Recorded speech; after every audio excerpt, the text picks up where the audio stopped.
Cambiamos de tema y vamos a empezar el tema de las fuerzas. El tema de las fuerzas es un tema que a primera vista nos va a resultar muy natural porque vamos a ser capaces de entender los problemas rápidamente. Pero vamos a ser capaces de entenderlos naturalmente, pero no va a ser tan fácil explicarlos desde el punto de vista interior, de explicar cada cosa, ¿vale? ¿Por qué? Porque fijaos, hasta el siglo XVII, en el que apareció Isaac Newton, que por eso se llaman las leyes de Newton, no hubo nadie que fuera capaz de darle forma a esas leyes y explicarlas de un punto de vista un poco más riguroso. ¿Vale? Todo el mundo sabe que si yo cojo una piedra muy gorda con la que casi no puedo y la tiro, voy a llegar mucho menos que si cojo una pequeña y la tiro más lejos. ¿Vale? Todo eso todo el mundo lo sabe. Pero el conseguir darle una explicación bien y rigurosa, una buena explicación, no fue capaz nadie fueron capaces bastantes científicos. Lo que pasa es que hasta que no apareció Newton, eso no quedó rigurosamente escrito y confirmado. Newton fue un físico que vivió entre el siglo XVII y el siglo XVIII. Ha sido una de las grandes mentes de la historia. Si hablamos en términos de ciencia, si no es el científico más importante, está a la par de Einstein, los dos ahí arriba, pero desde mi punto de vista Newton es más importante. Y que en 1687 escribió este libro. Este libro, que se llama Los principios matemáticos de la filosofía natural, es un libro en el que se intentan explicar gran parte de las cosas que aparecían en la naturaleza y que no habían sido todavía detalladas matemáticamente. Todo este libro no es genuinamente nuevo por Newton, ¿vale? No es un libro que haya escrito Newton todo nuevo suyo, sino que él lo que hizo fue recoger algunas ideas que evidentemente ya se conocían, como lo de la piedra y tal, y darle una forma un poco más rigurosa, ¿vale? Pero la gran dificultad que tiene este libro, porque saber que una piedra llega más lejos que otra es fácil para la gente, la gran dificultad que añade este libro es darse cuenta de que esto pasa en cualquier parte del universo, es decir, universalizó esas leyes que se conocían por cada sitio por ahí sueltas. Y eso no es tan fácil de conseguir, y esto solo es capaz de hacerlo gente muy preparada mental, gente muy intelectual. Vamos a empezar con las leyes de Newton para darle un poco de explicación. Lo primero, hay que darse cuenta de que si estamos hablando de fuerzas, que es el tema que vamos a explicar, siempre vamos a estar hablando de alguien que ejerce una fuerza y alguien que sufre una fuerza. Algo que ejerce la fuerza y algo que lo sufre. ¿Vale? Yo quiero que eso no se nos olvide. Lo que pasa es que normalmente nos vamos a centrar sobre todo en quién lo sufre. Es decir, si yo... voy a hacer este gesto mejor. Si yo con mi mano derecha empujo a mi mano izquierda, me voy a fijar más en la mano izquierda, que es quien sufre esa fuerza. Pero yo no quiero olvidar que vamos a tener dos agentes o dos casos en estos problemas, ¿vale? Vamos con las leyes. La primera ley es conocida como la ley de la inercia. ¿Qué significa? ¿Qué nos dice la ley de la inercia? La ley de la inercia nos dice que cuando un cuerpo está en reposo o con velocidad constante, si no se ejerce ninguna fuerza o la suma de todas esas fuerzas es cero, el cuerpo sigue en reposo o con velocidad constante. Así dicho, a lo mejor os pone un poco nervioso, decir, madre mía, cuántas cosas ha dicho. Vamos a entenderlo.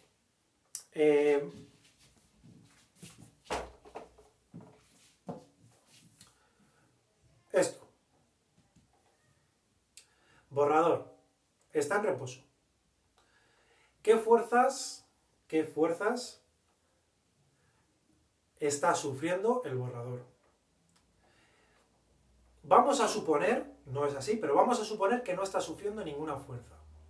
Pues como el borrador está quieto y tiene velocidad cero, el cuerpo sigue quieto y con velocidad cero. Eso es lo que me dice la primera ley de Newton. Cuando un cuerpo está en reposo y sobre él no se ejerce ninguna fuerza, el cuerpo sigue en reposo. Me pasa lo mismo si esto fuera con velocidad constante.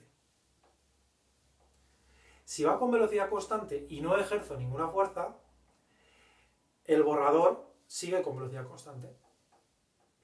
Diréis, ya, pero es que tú estás haciendo una fuerza con el dedo para que vaya con velocidad constante. Claro, porque hay otra parte que dice lo siguiente.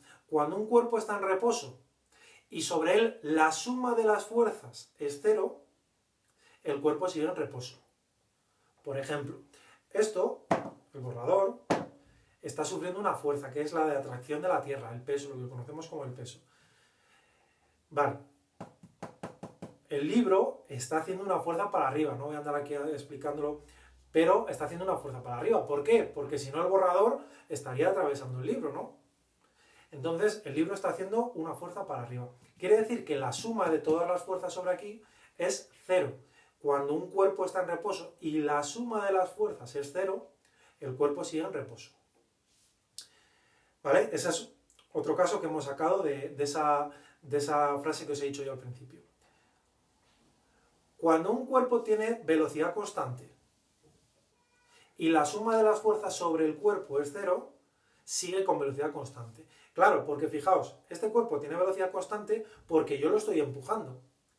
Y si tú estás empujando es porque estás haciendo una fuerza. Entonces ya no es cero. Pero sí que es cero porque también hay una fuerza que apunta para el otro lado que es conocida como el rozamiento. No vendrá aquí a explicarla, pero entonces hay una fuerza para allá que es mi dedo que lo empuja y otra fuerza para allá que es el rozamiento. Por eso tiene velocidad constante, porque la suma es cero. Es decir, que en esta primera ley podemos sacar 4 casos. ¿Qué 4 casos son? Primero, cuerpo en reposo, sin velocidad, sin fuerzas, sigue en reposo.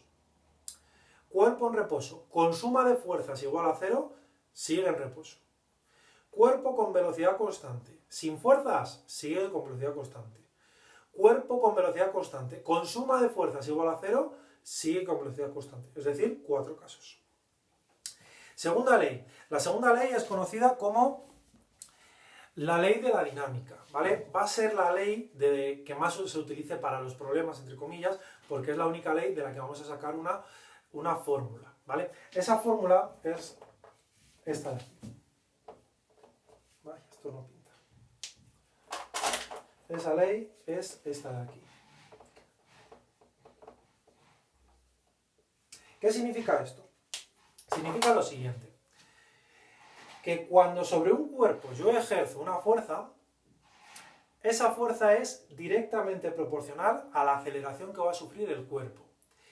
Y la relación que hay entre ambas es la masa del cuerpo. Vamos a ver si lo explicamos. Yo quiero que penséis, por ejemplo, en un libro. En un libro. Yo puedo hacer una fuerza pequeña. Entonces el libro sufre una aceleración pequeña. Yo puedo hacer una fuerza mayor, entonces el libro sufrirá una aceleración mayor. Fuerza y aceleración son directamente proporcionales. ¿Qué pasa? Que si yo voy cambiando el valor de la fuerza, también puedo cambiar el valor de la... automáticamente me cambia el valor de la aceleración. Pero ¿qué pasa si yo hago eso mismo con un libro más pequeño, más gordo? Pues que al hacer la misma fuerza, la aceleración, si el libro es más gordo, la aceleración será más pequeña. Y si el libro es más fino, al hacer la misma fuerza, la aceleración será mayor, ¿vale? No le tenéis que dar más vueltas, porque esto, haciéndolo con los problemas, lo vamos a desarrollar bien y es bastante sencillo. ¿Vale? La fuerza que ejercemos sobre un cuerpo es directamente proporcional a la aceleración que sufre. Y la relación de proporcionalidad que hay entre ellas es la masa del cuerpo. Esa es la segunda ley. Y la tercera ley, que es la más curiosa, porque al final es la que aparentemente más nueva os parece, es el principio de acción-reacción.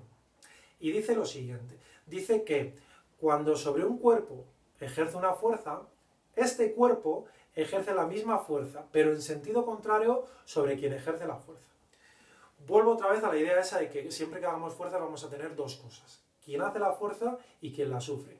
Nos hemos fijado al principio sobre todo en quien la sufre, y empezamos bien, pero para el principio de acción-reacción necesito tener en cuenta los dos. El primero es quien hace la fuerza y el segundo quien la sufre. Cuando un cuerpo ejerce una fuerza, el cuerpo ejerce la misma fuerza pero en sentido contrario, sobre el primero, ¿vale? Es decir, que ahora me doy cuenta de que, aunque haya una fuerza, la sufren los dos. Mejor dicho, no hay una fuerza, hay dos fuerzas. Una que se aplica sobre lo que vamos a estudiar generalmente, y otra que se aplica sobre quien hace la primera fuerza. Para que lo veáis, el borrador está haciendo una fuerza sobre el libro. La fuerza sobre el libro hace que, o mejor dicho, debería hacer que acelerase, porque está sufriendo la gravedad, ¿no? La gravedad está haciendo que el borrador se vaya para abajo. Entonces el borrador está empujando al libro. Y si tenéis dudas de si está empujando o no, meted el dedo debajo de mi pie, a ver si es verdad que yo estoy empujando el suelo. Entonces cuando os duela, porque yo tengo una masa un poco grande, cuando os duela el dedo os daréis cuenta de que es verdad de que yo estoy empujando el suelo. Es decir, que el borrador está empujando al libro, pero el libro está empujando al borrador, porque si no el borrador se iría para abajo. Eso tenedlo claro, ¿vale? Esa fuerza de reacción, en este caso, se llama normal, y ya lo estudiaremos más bueno, este año no sé yo si lo estudiaremos, pero bueno, es una fuerza de reacción que se va a llamar normal, porque es perpendicular a la superficie. Eso se estudia en cuarto. ¿Vale? Entonces estas son las tres leyes de Newton. La ley de acción y reacción aparece siempre, no es que solo cuando yo estoy haciendo aquí cosas. ¿Cuál es el problema del principio de acción-reacción o la ley de acción-reacción? Que muchas veces los cuerpos están separados, entonces no vamos a ser capaces de verlos. Que eso va a ser lo que empecemos a ver cuando estudiemos la ley de gravitación universal.